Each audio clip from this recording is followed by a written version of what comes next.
हम स्टॉक में 6% की बड़ी गिरावट देखी जा रही है। दरअसल अपनी ड्राफ्ट गाइडलाइंस में आरबीआई ने रिवॉल्विंग क्रेडिट को लेकर सख्ती के संकेत दिए हैं। क्या होती है रिवॉल्विंग क्रेडिट और इससे बजाज फाइनेंस पर क्या असर पड़ सकता है, समझने के लिए चलते हैं मेरे सहयोगी चैनल CNBC TV 18 की रितु सिंह के पास। रितु, गुड आफ्टरनून, बताएं।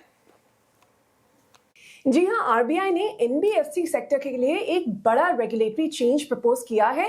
ये सिर्फ ड्राफ्ट गाइडलाइंस हैं, अभी फाइनल नहीं हुई है, लेकिन इन ड्राफ्ट गाइडलाइंस के मुताबिक अब एनबीएफसी सिर्फ टर्म लोन्स ऑफर कर सकते हैं। मतलब लोन का रीपेमेंट शेड्यूल पहले से फिक्स होगा और एक बार प्रिंसिपल रीपे हो गया तो उसी लिमिट को दोबारा यूज नहीं कर सकते। सिर्फ आरबीआई ऑथराइज क्रेडिट कार्ड इशुअर्स को इस रूल से एग्जेम्पशन मिल सकता है। अब इसका मतलब क्या है? अगर आप देखें, आजकल एनबीएफसी काफी फ्लेक्सिबल लोन्स या क्रेडिट लाइन प्रोडक्ट्स ऑफर करते हैं, जहां कस्टमर एक अप्रूव लिमिट से बार बार पैसे निकाल सकता है, रीपे कर सकता है और फिर दोबारा बोरो कर सकता है बिना किसी फ्रेश अंडरराइटिंग के। तो आरबीआई का प्रपोजल इसी फीचर को खत्म करना चाहता है। नाउ आईआईएफएल का मानना यह है कि जिन एनबीएफसीज का ऐसा बिजनेस ज्यादा है, उनकी ग्रोथ और प्रॉफिटेबिलिटी पर ज्यादा असर पड़ेगा।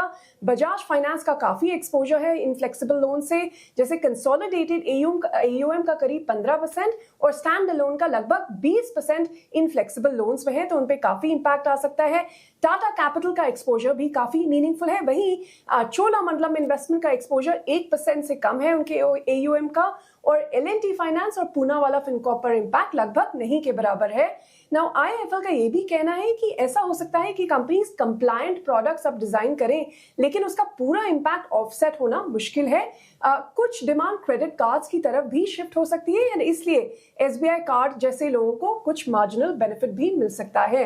लेकिन बर्नस्टीन का ये कहना है कि एक बड़ी कंसर्न है ये इंडस्ट्री के लिए, ये नेगेटिव इसलिए है क्योंकि फर्क एसेट क्वालिटी पर आ सकता है, क्योंकि रिवॉल्विंग क्रेडिट में बोरोवर्स बार बार फंड्स उनको मिल जाते हैं, तो काफी केसेस में प्रिंसिपल रीपेमेंट भी पोस्टपोन हो जाता है। अगर ये फैसिलिटी हटा दी जाती है तो ऐसे कुछ बोरोवर्स हैं जिनका स्ट्रेस सामने आएगा और इसलिए डेलिंक्वेंसीज बढ़ सकती हैं। फिलहाल ये सिर्फ ड्राफ्ट प्रपोजल है, लेकिन अगर फाइनल रूल्स बन जाते हैं तो एनबीएफसी लेंडिंग मॉडल में एक बड़ा स्ट्रक्चरल चेंज देखने को मिल सकता है।